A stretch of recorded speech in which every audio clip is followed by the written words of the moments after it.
What would you do if a starving orphaned baby lion, too weak to roar, too scared to breathe, began following a man across the burning Serengeti, simply because stopping meant facing the wild alone? No one knew where the little cub came from. No one understood why it chose him. And no one could have predicted how far the cub would go or how deeply it would change the man who tried to save it. Before we dive in, let us know where you're watching from. Stay with me, because the story you're about to hear is one of the most unlikely bonds ever forged between a human and a wild-born lion. The northern Serengeti had never looked so defeated. By mid-afternoon, the land shimmered beneath a merciless 45 degrees Celsius sun, turning every distant horizon into a wavering mirage. Dry grass cracked under Elias Thorne's boots like brittle glass. What had once been golden savanna now lay burnt into needle-sharp stalks, stabbing upward from soil baked into stone. Scattered across the plains were the remains of what this drought had already claimed. Wildebeest rib cages, bleached white the twisted legs of a zebra curled into stillness, the hollowed skull of a buffalo half buried in dust. The air itself felt wrong, stripped of all moisture. Each breath seared the back of Elias's throat as though the heat were clawing its way inside. Dust devils drifted in lazy spirals, carrying with them the sour, familiar scent of death that always accompanied the late-season drought. Elias paused, squinting across the landscape, then scribbled into his field notebook, "Waterhole 6 dry." No migration signs, no fresh tracks. Ecosystem collapse accelerating. He had been walking this survey route since dawn, retracing the same markers left after last year's rainy season markers that now felt like relics of a world that no longer existed. He followed the old path out of habit, even though the land had changed so drastically, it seemed to reject the memory of watershade or life. Every few minutes he knelt to examine the ground, faint tracks disappearing into dust, the remains of a snared antelope cut marks unmistakably made by a poacher's knife. He checked 3 motion-triggered cameras, only to discover they had overheated and shut down days ago. The silence was the worst part. It was unnatural, unnerving. No chirping of quelea flocks, no flapping wings of circling vultures, not even the distant thunder of migrating herds. Even the wind seemed to move reluctantly, dragging the heat across the plains in slow, suffocating waves. Elias had spent more than a decade in the Serengeti, long enough to know its rhythms intimately. Today, something felt profoundly off, as though the land were holding its breath, anticipating a tragedy not yet revealed. He reached a field of scattered bones near an eroded outcrop. Sun-bleached ribs jutted from the earth like fingers clawing for help. As Elias stepped between them, a faint movement flickered at the edge of his vision, so small he almost dismissed it as heat distortion. But it came again, a trembling shape, half hidden between rocks and the curved spine of an old buffalo carcass. Elias froze, lifted his binoculars, and focused. At first, he saw only a patch of matted fur swaying unsteadily. Then the shape tried to stand and collapsed. A jolt of instinct tightened Elias's chest. He lowered the binoculars and began to walk slowly, cautiously toward the movement. What he found made him stop mid-step. A lion cub, no more than 8 weeks old. Its tiny body was caked in dust and dried mud, its fur tangled into stiff patches. Deep hollows carved shadows under its eyes. Dehydration had stolen the brightness that young lions usually carried. Its ribs showed sharply through its thin frame, and every attempt at standing sent trembling ripples through its legs. No mother nearby. No tracks of a pride, no signs of protection, just silence and the slow unraveling of life. Elias knelt to one knee, careful not to startle it. The cub lifted its head weakly, blinking as if each movement required too much energy. Its tail twitched in a feeble attempt to appear threatening, but the gesture crumbled halfway, replaced by a pitiful sway. If he left it here, it wouldn't last an hour. He reached into his pack, pulled out his canteen, and poured a small pool of water into the cap. Moving slowly, he placed it on the ground between them. For a long, fragile moment, the cub didn't move, just stared, ears flattened, breathing shallow.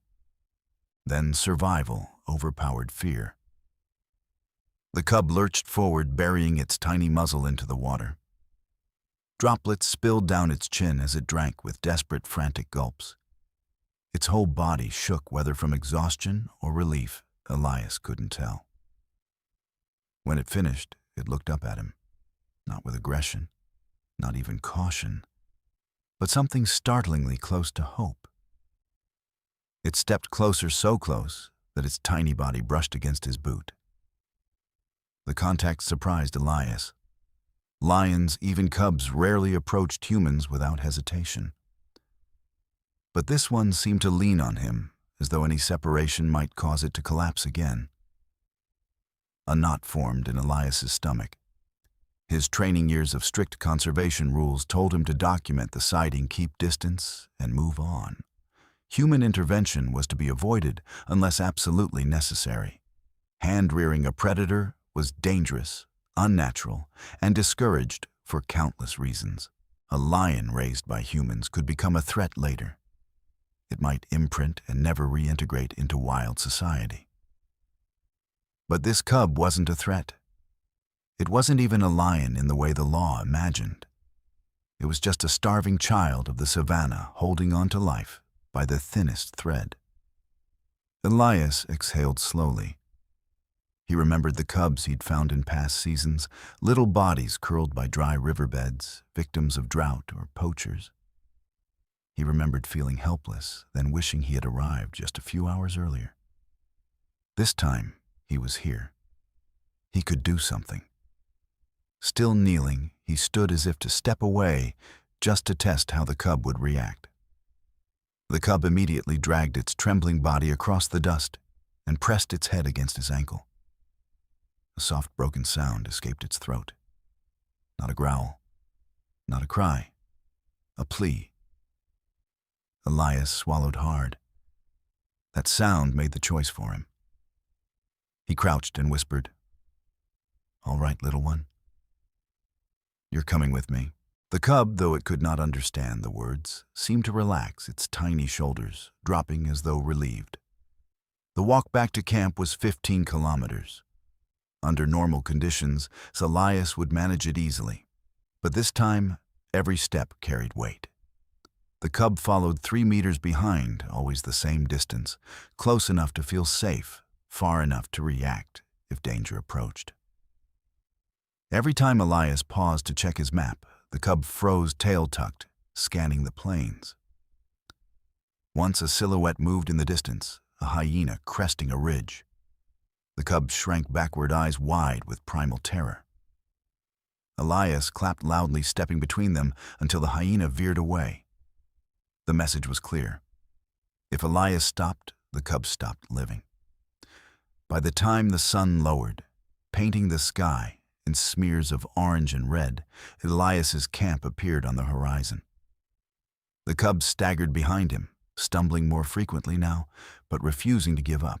Inside the camp, Elias set up a makeshift shade using a tarp and positioned the cub beneath it.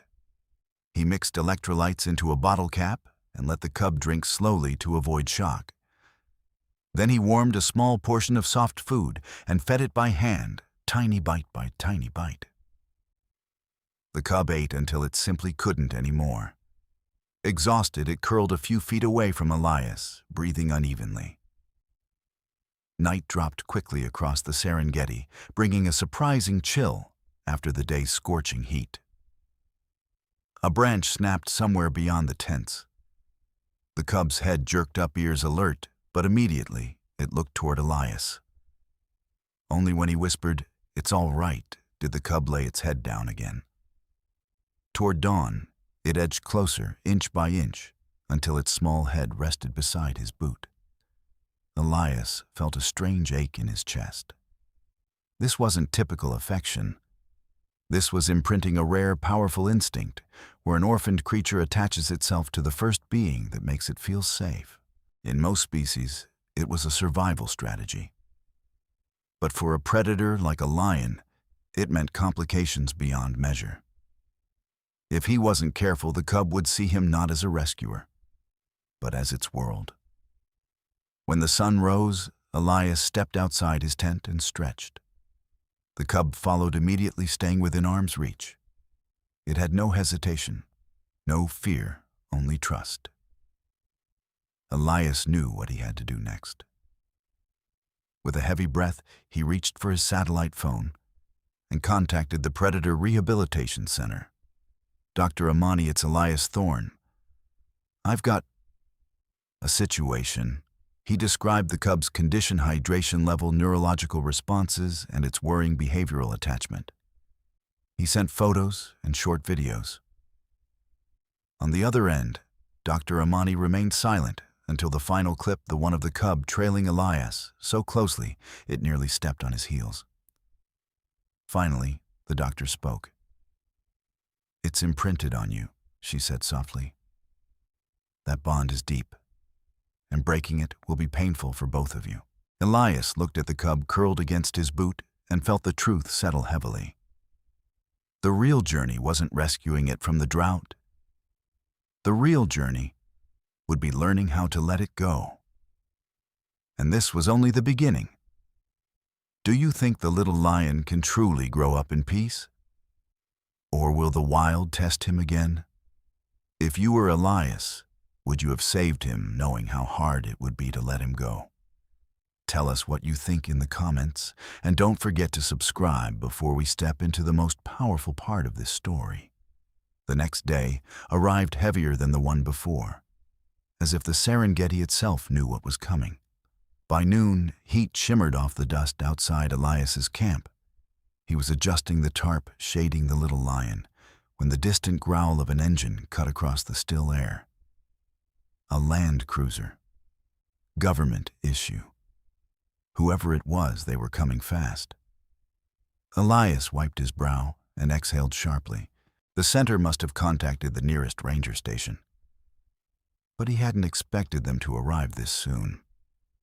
The vehicle rolled to a stop in a cloud of ochre dust. Two men climbed out. The first, Captain Lumo, was built like a boulder. His shoulders stretched his uniform, and his expression was carved into a permanent frown.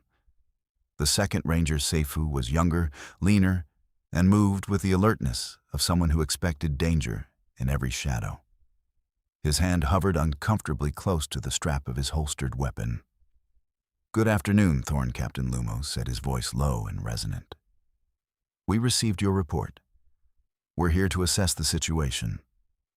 They circled the makeshift camp with trained eyes, taking in tracks, claw marks, and tufts of small feline fur near the tent.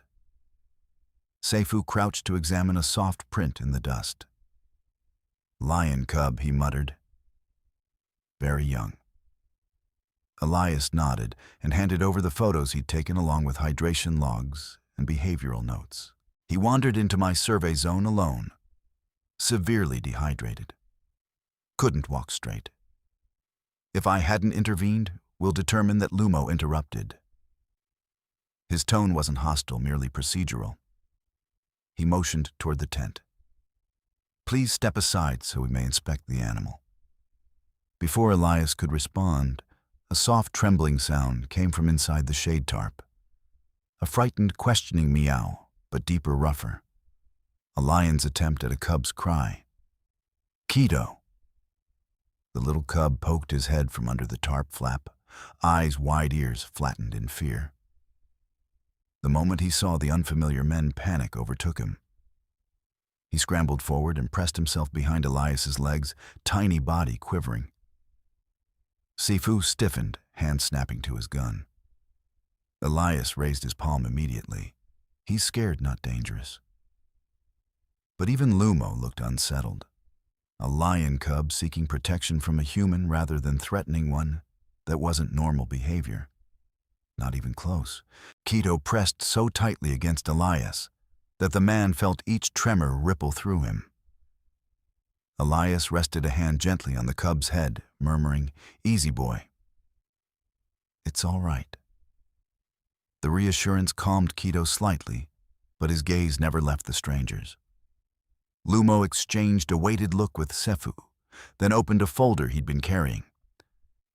"Elias Thorne," he said voice level after this rescue operation, "concludes you are being reassigned to the Eastern Coast Division."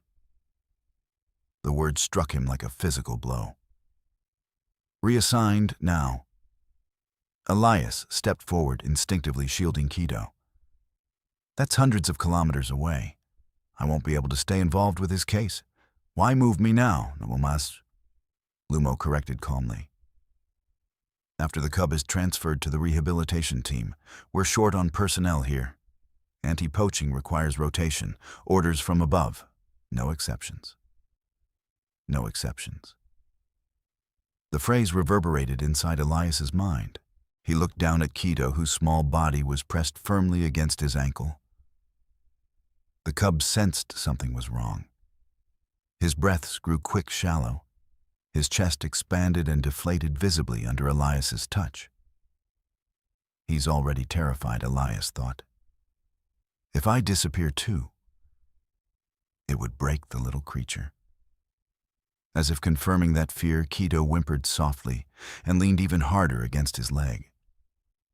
The tension thickened, then deepened suddenly as the ground began to tremble.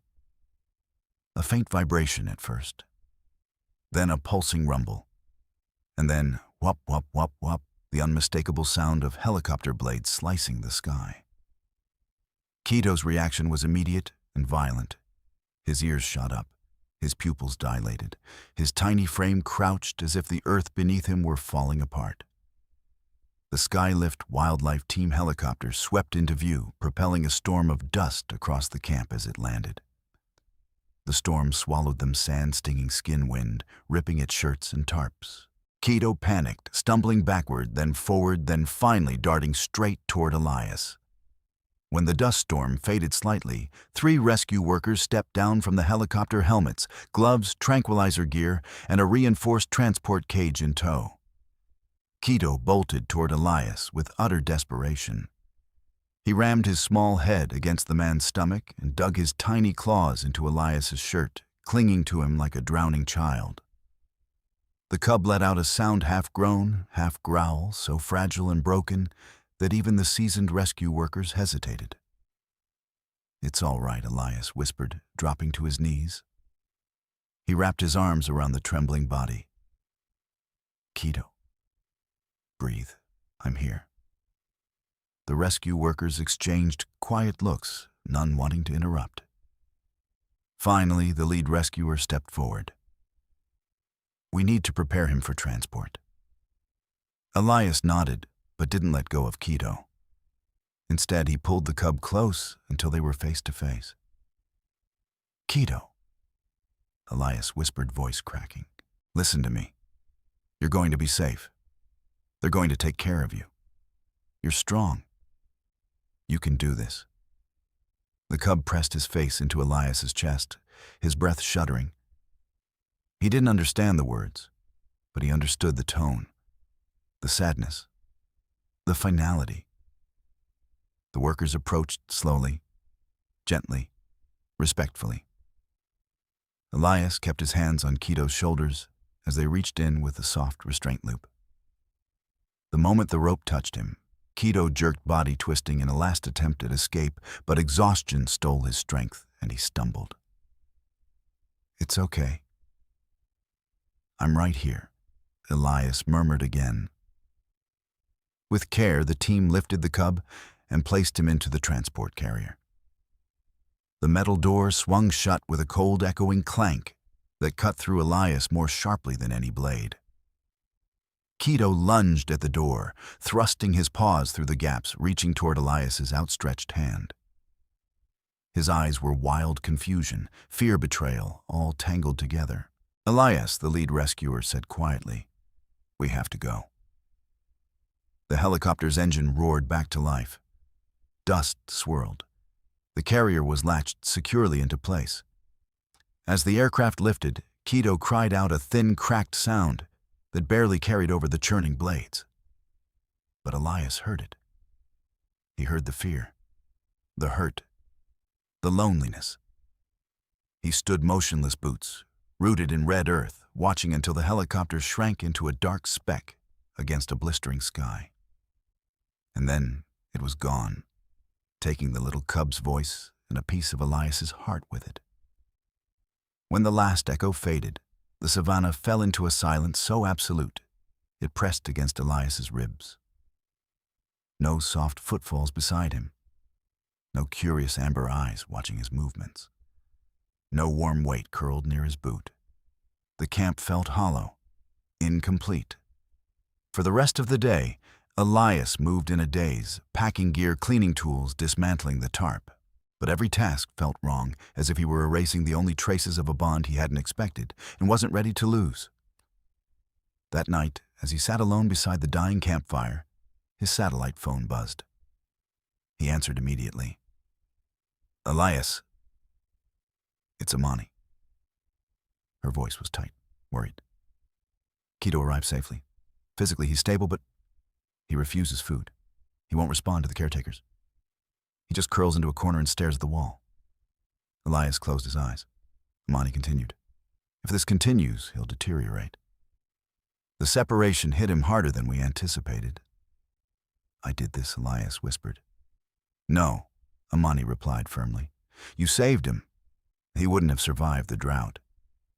But the imprinting, removing him from the only attachment he knows, will take time. Time. The one thing vulnerable animals never had enough of." Days passed. Then weeks.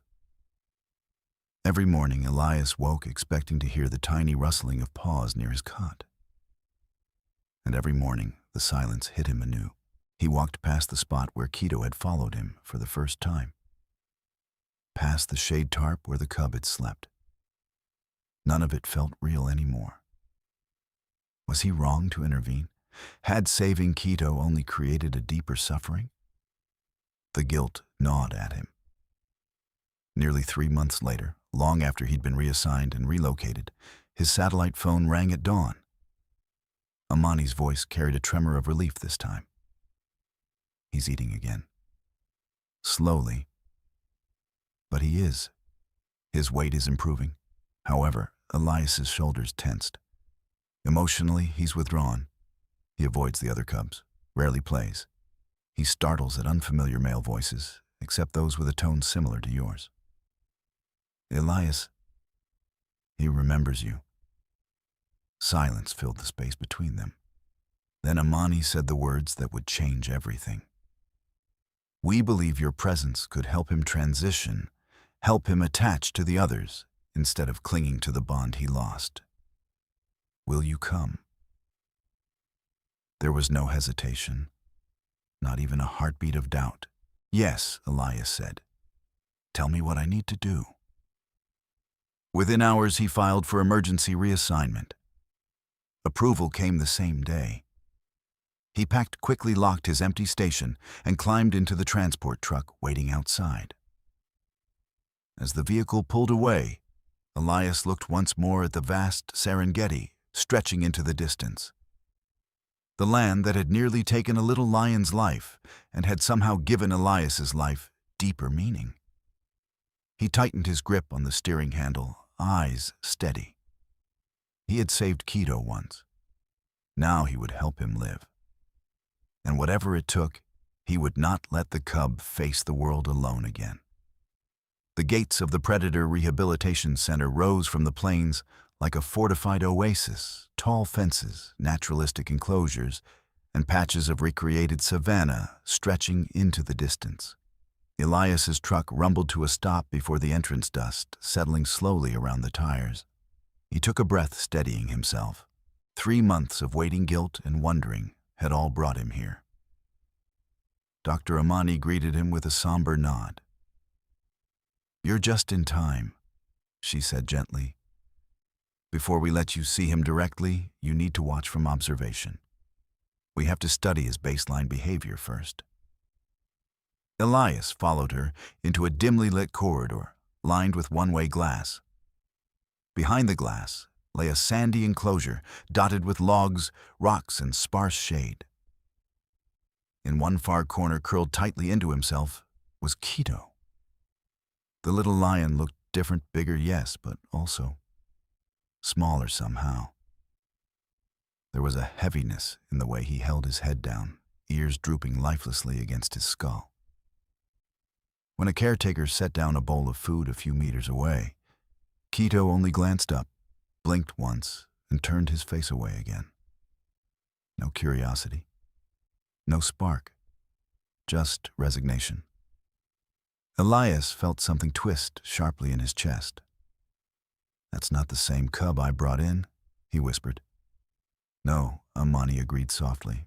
"He shut down after the separation. He's physically improving, but emotionally, he's suspended, frozen, like he's waiting for something that never arrives." Elias kept watching. In the silence, in the distance, in the sadness. And then he exhaled. "I'm ready to see him." Amani gave a single nod. "Go slowly. Say his name once. Let him come to you." Elias stepped through the metal gate into the enclosure.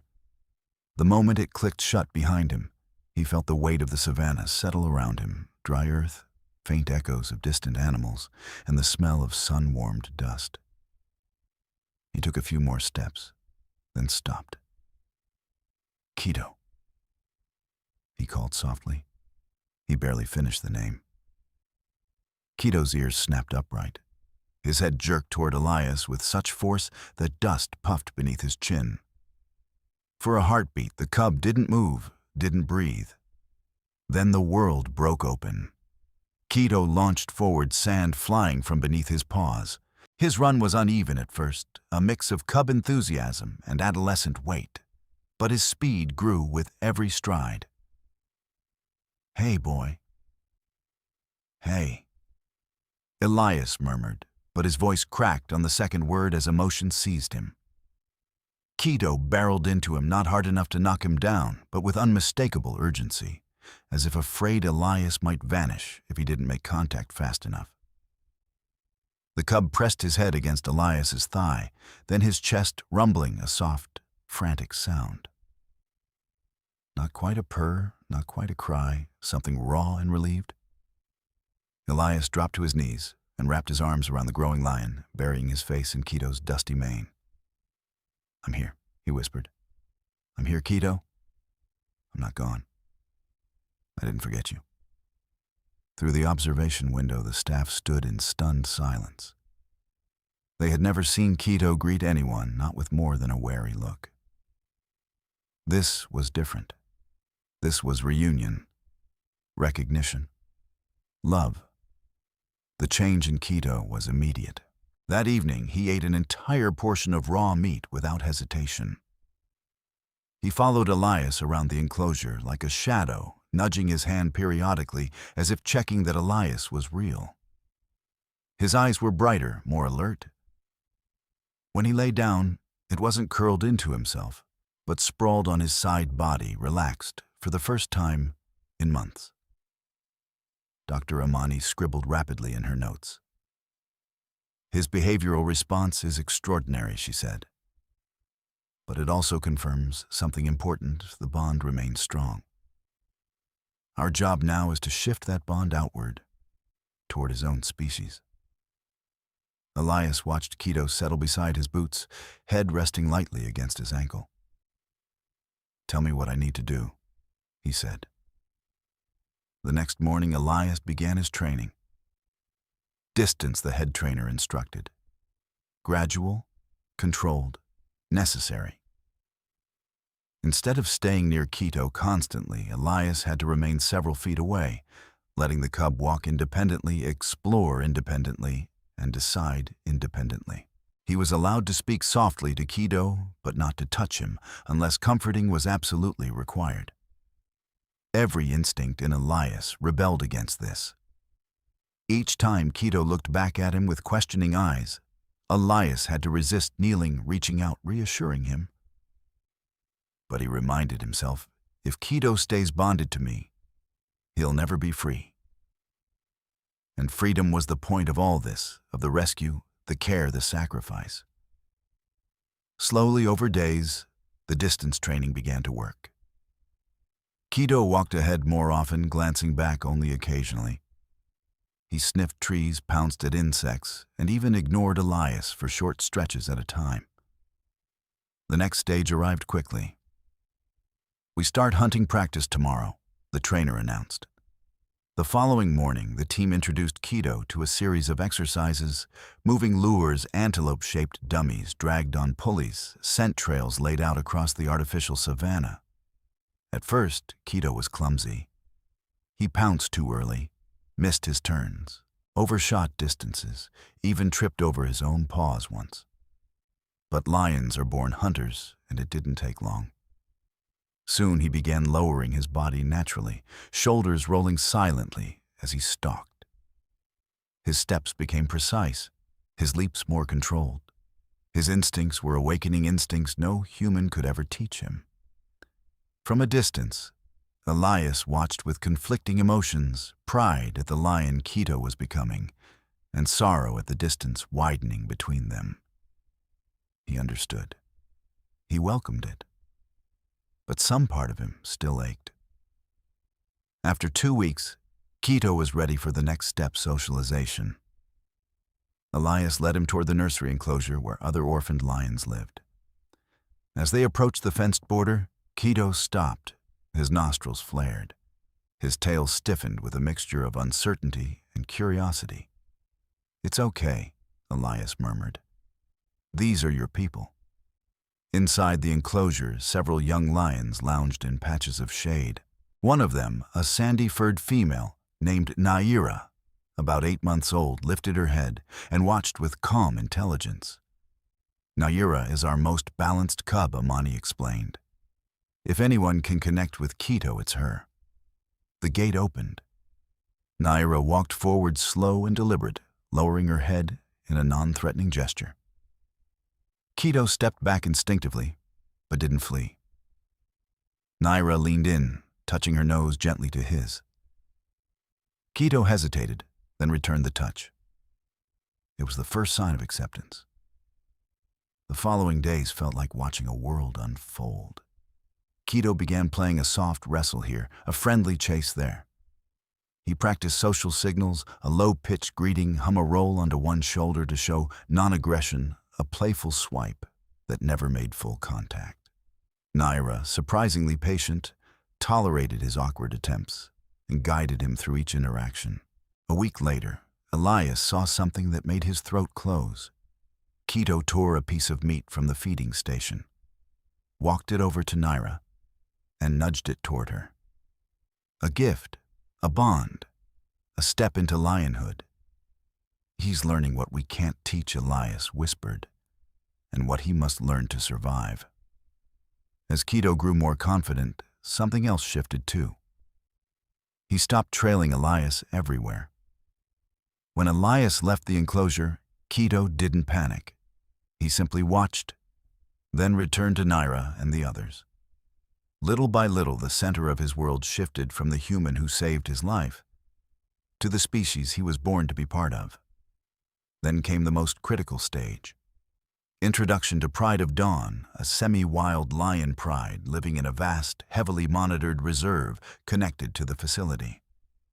This was the true test. If accepted, Keto would have a future in the wild. If rejected, he would remain in captivity for life. Keto was led through a transition gate into the reserve. Under an acacia tree, the Pride of Dawn rested their golden coats, glowing in midday light. The lions noticed him immediately. They rose not aggressively, but with keen curiosity. Keto froze, remembering his training. No gurgling cub noises, no sudden movements, no challenges. The dominant male approached first. He was enormous, great brown mane, rippling in the heat, shoulders moving like boulders. His amber eyes locked onto Keto as he circled him, sniffing, humming a low-frequency growl. that vibrated the air. Keto kept his head lowered, not submissive to the point of fear, but respectful, measured, accepting the elder male's authority. The male finished his inspection, snorted once, and turned away. Approval.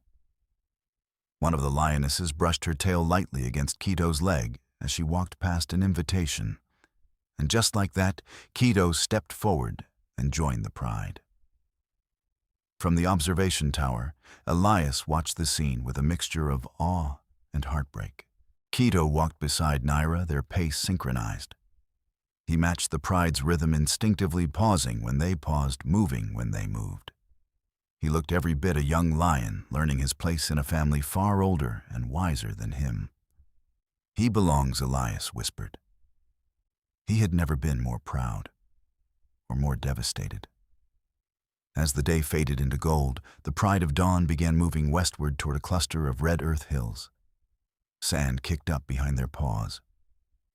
But then Keto stopped. In the middle of the pride's steady march, he froze, turned, and gazed back toward the observation platform. Even from hundreds of meters away, Elias felt the intensity of that gaze.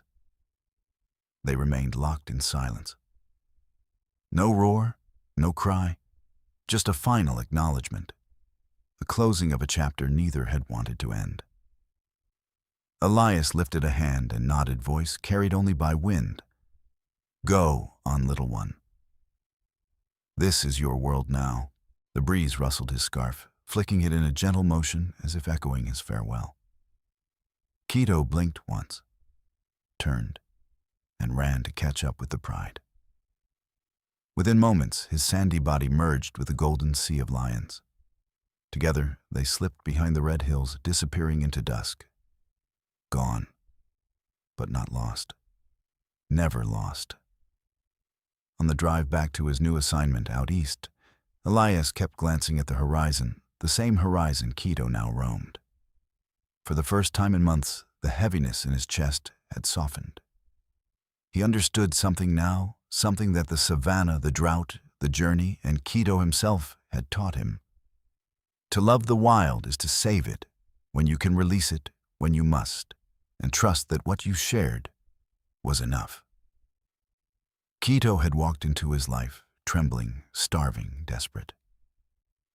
Now he walked into the world as a lion, and Elias, with quiet pride and a bittersweet ache, carried forward the lesson of a tiny orphan who had shown him the courage it took to let go. When the rains finally came, they did not arrive gently. They rolled across the northern Serengeti in great silver sheets, pounding into the dirt, carving new paths where old ones had turned to dust. Dry riverbeds filled in a matter of days. Grass, once brittle and colorless, flushed green almost overnight. Wildebeest, zebra, and antelope shifted their routes, pulled by the ancient tug of water and fresh grazing. And the pride of dawn moved with them. Keto was nearly a year old now. His body had lengthened muscles beginning to knot along his shoulders and thighs. There was no mane yet, only a faint darkening around his neck, but the promise of one hid just beneath the skin. He ran faster, leapt farther, learned when to surge and when to wait. On hunts, he followed the lead lionesses, copying their every move, dropping into the grass, freezing when their tails went still charging at the exact moment they did. He practiced marking bushes with his scent, scraping bark with his claws, reading the scars and smells of those who had passed before. He was learning not just how to survive in the wild, but how to live within it, how to avoid unnecessary fights, how to read the tension in the air before it exploded. He was in every way that mattered becoming a lion. One humid morning, under a bruised sky still heavy with leftover rain, the pride stalked the edges of a valley. Impala grazed nearby, their ears flicking nervously at flies. Keto crept forward in the grass body, low breath, slow eyes fixed. He was 3 steps from the signal point when something stopped him. A breath of wind rolled over the hills and washed across his face. It carried the usual scents: wet earth, dung, the faint musk of antelope, and something else. Something older, something buried, something that did not belong to this moment. Sweat, dust, sun-baked fabric, a smell that once meant water and warmth, and hands that stroked his head when the world felt too big.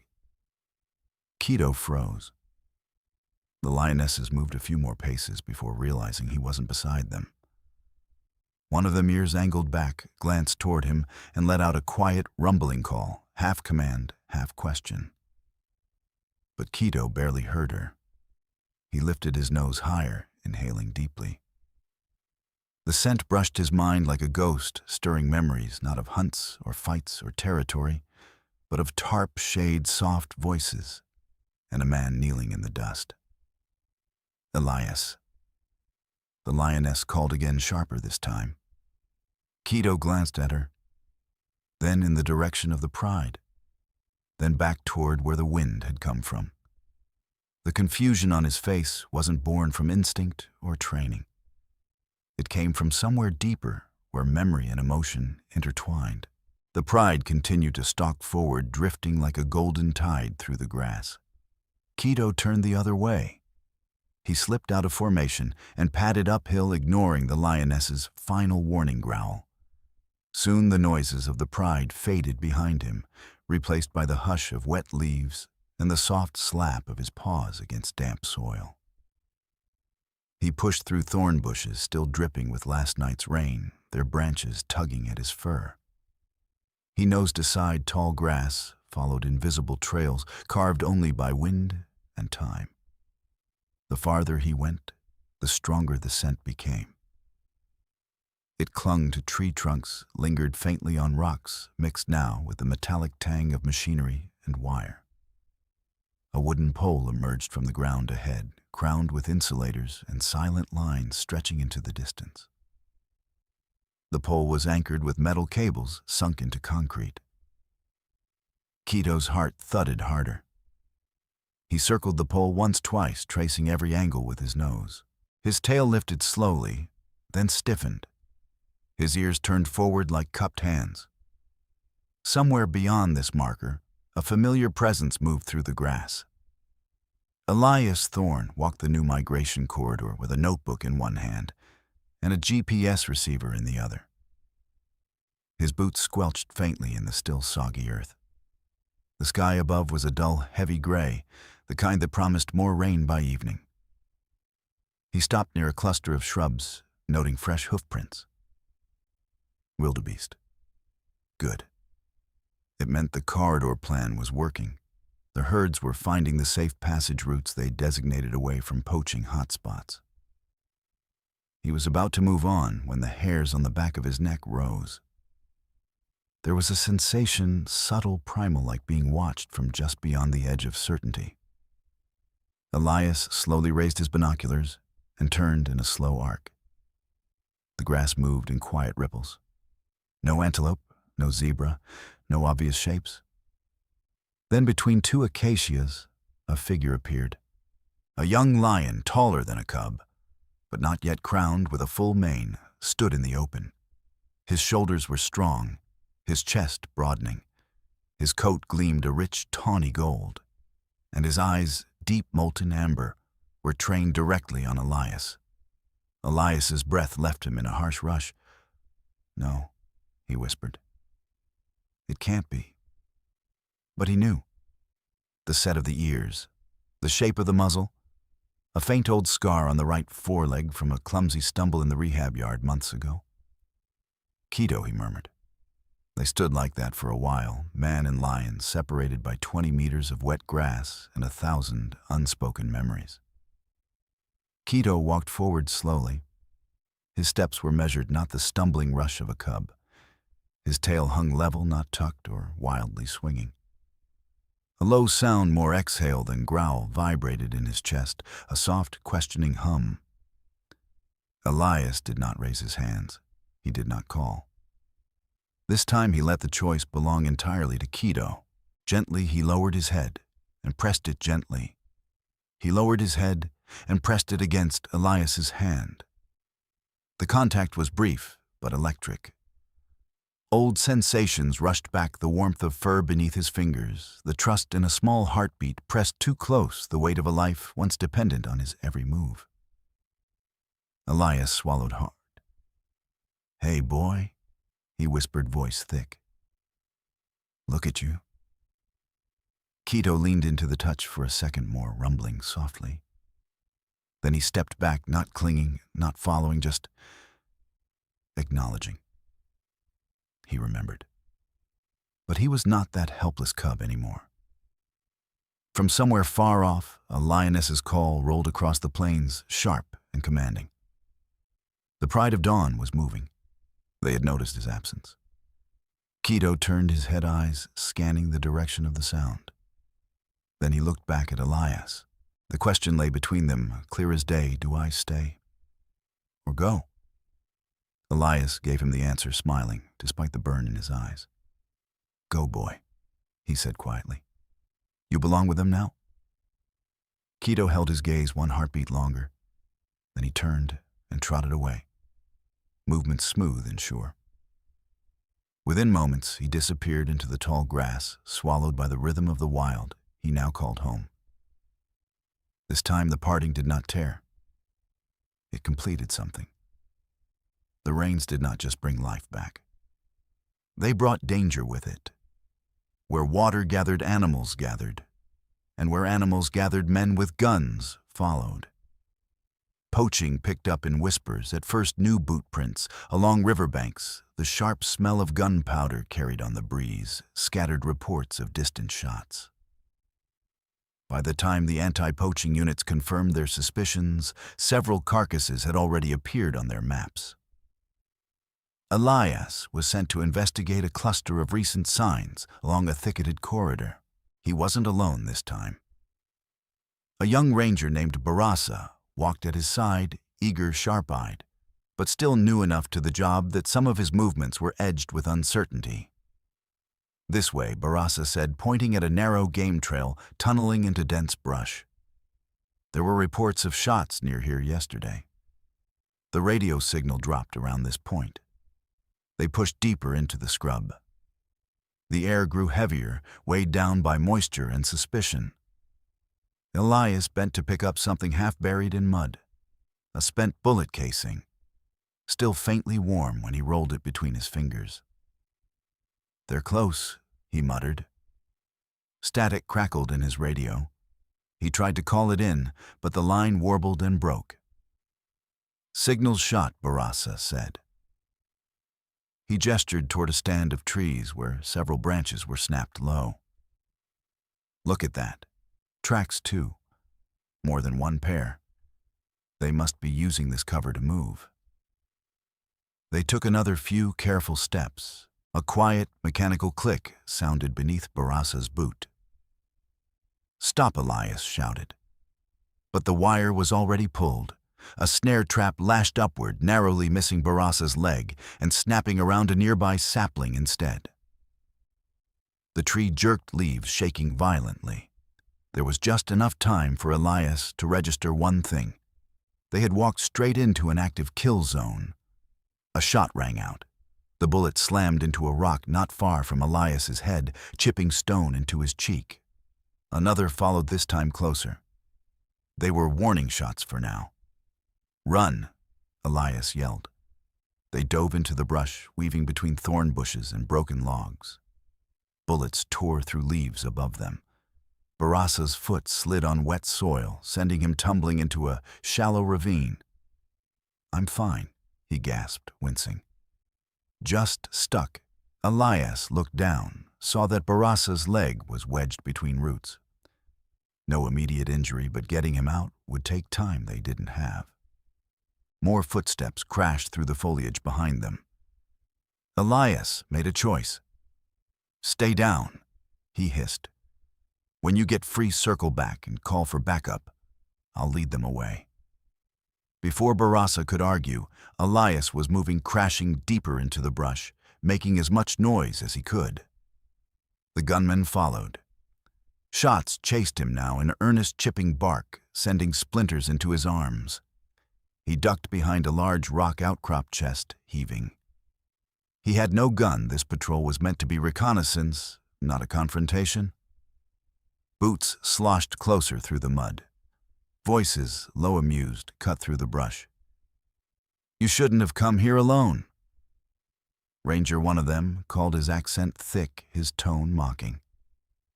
He stepped into view, rifle casually resting against his shoulder. "This is not your land anymore." Elias's eyes darted, searching for options. There were none. The rock shielded him from one side, but offered no escape. The poacher leveled the gun, smile cold, and then the world split open with a roar. It came from the side, a deep, tearing sound that seemed to rip the air itself apart. The poacher whipped his head around, just as a golden blur exploded out of the grass. Keto hit him like a falling boulder. The man screamed, rifle flying from his hands as he toppled backward. Another poacher shouted in panic and stumbled away. Keto landed between Elias and the armed men, his body now larger, heavier, more powerful than the last time Elias had seen him. His teeth were bared, his muscles bunched. His growl rumbled through the rock under Elias's hands. For a heartbeat, Elias saw the wildness in him fully. This was no cub. This was a young predator more than capable of killing. Keto Elias shouted, voice sharp with sudden fear, not of the poachers, but of what would happen if Keto did what instinct urged him to. "Stop with me, don't attack," because he knew the law. If a lion killed a human, even a criminal one, there would be consequences. Entire prides had been wiped out as problem animals for less. Keto's tail lashed, his ears flattened, his whole body screamed for violence. But at Elias's voice, he hesitated. He shot a glance over his shoulder, eyes burning. For a long, taut second, it felt like something ancient wrestled inside him, on the raw urge to strike and the remembered sound of a man's voice in the dark, murmuring comfort in a desert camp. Then Keto snorted hard, took a step backward, and planted himself squarely in front of Elias without lunging at the fallen man. He did not retreat. He did not surrender. He simply chose not to kill. The poachers, shaken and scrambling, did the math fast. A lion that big, that close, that ready, it wasn't worth the risk. One of them grabbed the dropped rifle and fired a shot wide into the air, more to frighten than to hit, then bolted into the trees. The others followed, crashing through the bush in a full retreat. From the ravine, Barasa had finally wrenched his leg free. He fumbled with his handheld radio, climbing to a vantage point where the signal might cut through. "Ranger under fire," he panted.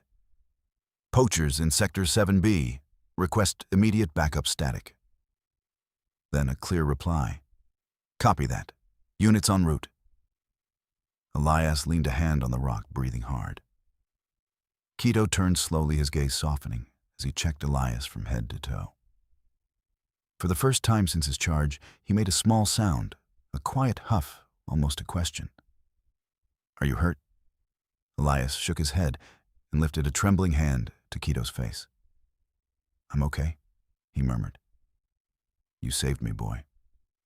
Keto closed his eyes for a moment as Elias's fingers brushed the fur between his eyes. Then he stepped away, the ears pricking at the distant sounds of vehicles, shouts, and radios. The response teams were arriving. In the distance, a lioness's call floated over the valley. Keto hesitated only a second, then turned and slipped back into the tall grass, his outline vanishing into waves of green and gold.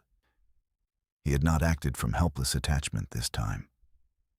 He had acted from choice, from loyalty, from something that looked very much like gratitude. Years did what years always do. They changed everyone. Keto grew into his body, filling out into a powerful adult male. A rough mane sprouted, then thickened, forming a dark halo around his head and chest.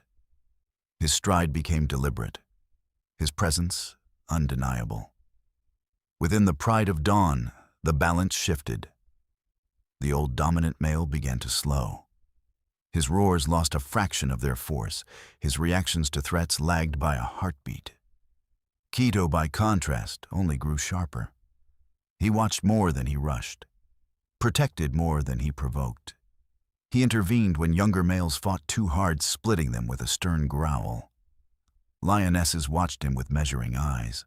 They noted how he placed himself between danger and cubs, how he did not waste energy on meaningless aggression, how his discipline steadied the entire group. Amani saw the reports in the tracking data and behavioral logs. "He may be a contender," she told Elias one afternoon at the research station. "When the old male steps down voluntarily or not, Keto might step up." Elias didn't say anything for a while. Then he nodded. That's who he was always meant to be. Soon after, he was assigned to join a monitoring team heading toward the Pride of Dawn's territory. Their task assessed the pride's health and, if possible, tag any unchipped individuals for long-term tracking. As they set up their vantage point, Amani gave Elias a quiet warning.